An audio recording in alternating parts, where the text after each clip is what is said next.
L'audition d'Alexandre Benalla au Sénat. Vous êtes à présent en ligne avec Jean-Pierre Sueur, rapporteur de la commission d'enquête Benalla au Sénat. Co-rapporteur Jean-Pierre Sueur, bonsoir.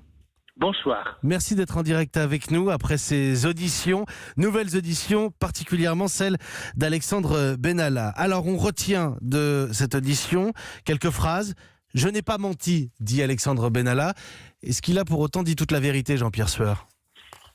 Écoutez, je n'en suis pas sûr. Mais ce qui est certain, c'est que nous avons entendu sa version des choses. Nous avions entendu mercredi dernier le directeur de cabinet de l'Élysée, le ministre de l'Intérieur, le ministre des Affaires étrangères. Eh bien, je peux vous dire qu'il est apparu de nombreuses contradictions entre ces deux auditions. Mais il y a une chose qui est commune, si je puis dire. Une chose qui s'impose au terme de ces auditions, c'est qu'il y a eu de très nombreux dysfonctionnements. Vous voyez, une fois qu'apparaissait M. Benalla, il se trouve que beaucoup de choses se déglinguaient, commençaient à dysfonctionner, aussi bien à l'Élysée qu'au sein des ministères. Alors Jean-Pierre Sueur, c'est important ce que vous dites sur les dysfonctionnements. Alors dans les questions qui lui étaient posées beaucoup autour de ces passeports diplomatiques, avant d'en revenir aux dysfonctionnements, on a senti, si je puis me permettre, du côté de la commission et de vos collègues, Jean-Pierre Sueur, une forme d'agacement après cette audition. Écoutez, ce qui ne va pas, c'est que quand ça l'a arrangé, il a dit voilà, comme il y a la justice, comme je suis mis en examen, je ne veux pas vous répondre. Et puis, ça, c'était quand ça l'a arrangé. Et puis, quand ça l'a arrangé, il répondait aussi sur des faits qui étaient couverts parfaitement par la justice. Il a commencé par nous parler longuement du 1er mai. C'est couvert par l'instruction judiciaire. De même, il nous a parlé du fait qu'il avait bien laissé ses passeports à l'Élysée, etc. C'est couvert par l'instruction judiciaire. Nous n'avons pas du tout apprécié ce discours de circonstance. La justice avait bon dos. Elle était invoquée quand ça l'arrangeait de ne pas défendre, de ne pas répondre. Je reprends ces citations, Jean-Pierre Sueur. En 6 mois, on a réussi à faire de moi un personnage sulfureux, diabolique, infréquentable. Aujourd'hui, Jean-Pierre Sueur, ce soir, quand vous pensez à Alexandre Benalla, qu'est-ce qu'il vous inspire ? Écoutez, c'est pas de ma faute, c'est pas de la faute de mes collègues sénateurs s'il s'est comporté comme il s'est comporté le 1er mai. Et si après, il s'est passé toute une série de dysfonctionnements. Vous voyez, d'abord, il a eu une sanction, mais cette sanction, elle était méconnue, inconnue. Une fois que la sanction était terminée, on lui a demandé de ne plus s'occuper des déplacements du président.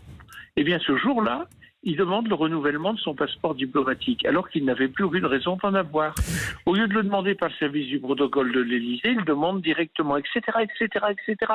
Il a un téléphone crypté, hyper sécurisé, il part. Le 31 juillet, vous voyez, vous allez peut-être un jour partir d'Europe 1, je pense, le plus tard possible, quand vous serez à la retraite. Je viens d'arriver, Jean-Pierre Sueur. Alors justement, vous n'allez pas partir avec votre micro, vous comprenez, et avec vos instruments de travail. Lui, il part avec le téléphone hyper sécurisé, et ce qui ne va pas du tout, c'est que personne n'a l'air de s'en soucier. Il faut attendre le 4 octobre pour qu'on se rende compte qu'il manque un téléphone. Et puis en plus, le 4 octobre, on ne lui demande même pas de le rendre, etc., etc., etc. Et puis alors, il y a quelque chose qui m'a beaucoup choqué, je dois vous le dire, c'est qu'il a refusé absolument de répondre sur les activités qui étaient les siennes aujourd'hui.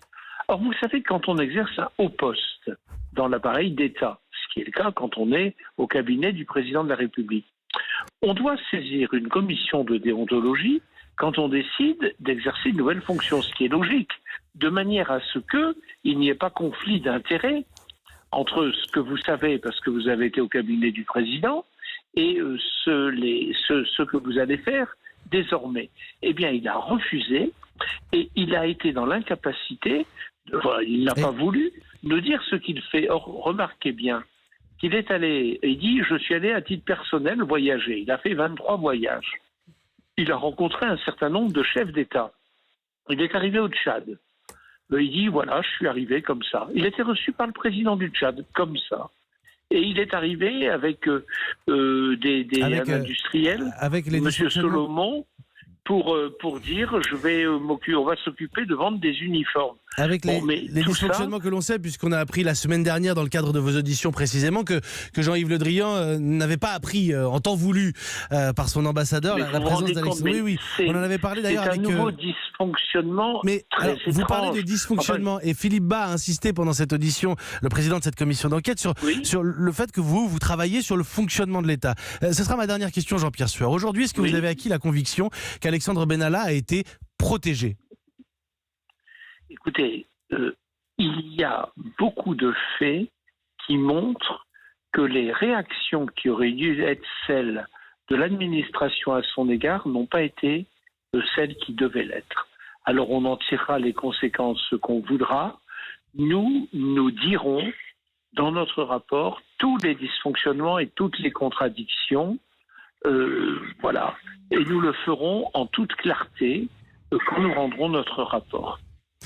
On sent la prudence et en même temps, il faut respecter aussi le travail de la commission parlementaire.